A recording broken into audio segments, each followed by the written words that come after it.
अष्टावक्र गीता में कहा गया है, त्वया व्याप्तमिदं विश्वं त्वयि प्रोक्तं यथार्थतः शुद्ध बुद्ध स्वरूपस्त्वं मागमः क्षुद्र चित्तताम। यह संसार तुमसे व्याप्त है, तुम ही से पिरोया हुआ है। तुम परमार्थ रूप से शुद्ध बुद्ध स्वरूप हो, अतएव क्षुद्र चित्त वृत्ति को मत आने दो।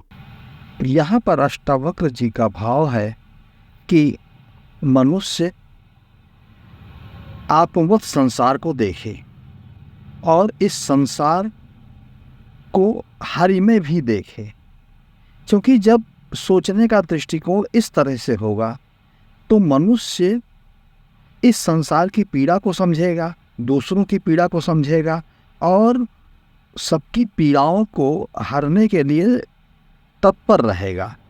और यही मानवता है और इसी आधार पर और यही सोच पर हमारे ऋषियों ने जो वसुदेव कुटुंबकम और सर्वे भवन्तु सुखिनः का मंत्र दिया है, वो इसी विचारधारा को पोषित करने के लिए दिया है।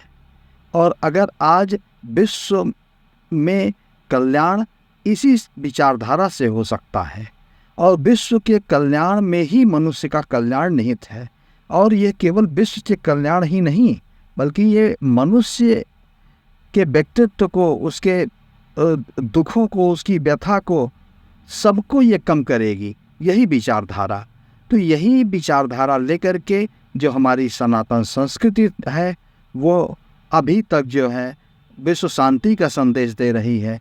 और संभवतः यही खजाने थे उस समय प्राचीन काल में जो हमारे ऋषियों ने खोज करके निकाले थे, जिसके कारण भारत को दुनिया में विश्व गुरु की उपाधि दी गई थी और हम उस उपाधि से गौरवान्वित आज भी हैं।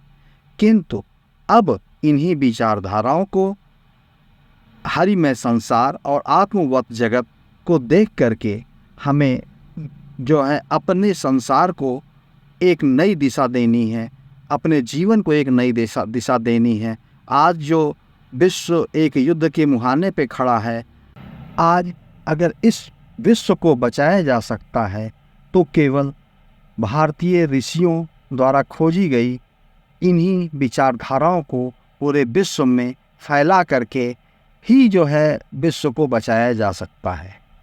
और यह न केवल विश्व को ही बचाएगा बल्कि हमारे जीवन को, हर मानव के जीवन को सुगम करेगा।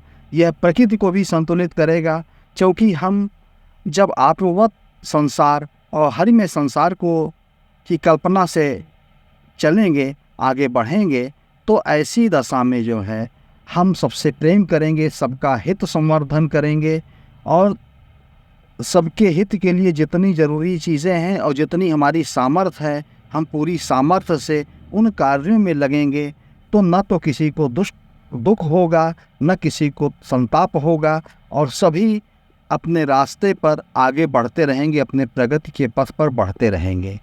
तो जो हमारी संस्कृति सिखाती है वो आगे बढ़ना नहीं बल्कि सबको साथ लेकर के चलने की संस्कृति है। तो इस संस्कृति को, इस विचारधारा को आज पूरे विश्व में फैलाना है और उसके लिए किसी भी विचारधारा को यदि हम पूरे विश्व में फैलाना चाहते हैं, यदि हम औरों को उससे प्रभावित करना चाहते हैं, तो उसे सबसे पहले हमें स्वयं पर अपनाना होगा। और अगर हमने उस विचारधारा को स्वयं पर अपना करके एक अच्छे भारत की रचना की, एक मजबूत भारत की रचना की, एक सुसंपन्न और सहृदय भारत की रचना की, जैसे कि अभी जब कोविड आया था तो भारत ने जो है पूरे विश्व के लोगों को दवाएं दी थी और उसको बांटा था उनकी ज़रूरतों के अनुसार। उसने अपना भी हित किया और अन्य का भी हित सोचा। तो यही जो है विश्व गुरु का कदम है, यही एक पहला कदम है। हमें इसी तरह से आगे बढ़ते रहना है। हमारी शक्ति जो होगी, भारत की जो शक्ति होगी, वो किसी और के विनाश के लिए नहीं होगी बल्कि वह स्वयं के निर्माण के लिए होगी और पूरे विश्व को के निर्माण के लिए होगी, विश्व को एक अच्छी दिशा देने के लिए होगी। तो इस तरह से जो हम भारत की मजबूती को लेकर के चलेंगे, भारत का मजबूत होना किसी विश्व के लिए खतरा नहीं है, बल्कि वो विश्व के लिए सहयोग है। हम मजबूत बने, हम सहयोग के लिए बने।